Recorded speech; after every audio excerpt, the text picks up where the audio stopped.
দুইটা 1,47,000। আলহামদুলিল্লাহ। আসসালামু আলাইকুম। এই গরুটি দিয়াবাড়ি থেকে বিক্রি হয়ে গেল 4 লাখ। গরুটা কিনা কেমন লাগলো? সেই সেই সেই এই যে বাইসের মতন বাইসের এরকম দিয়াবাড়ির এই গরুটি নিয়ে গেল 1,60,000 দিয়ে। ভাই এটা কত নিচে?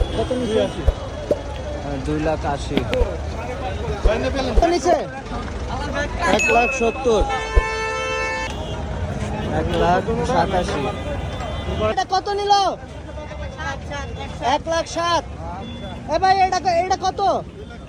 2,30,000। আমি তো ওই যে গাড়িতে উঠবো তোমার কত নিচ্ছে গরুটা? 1,40,000।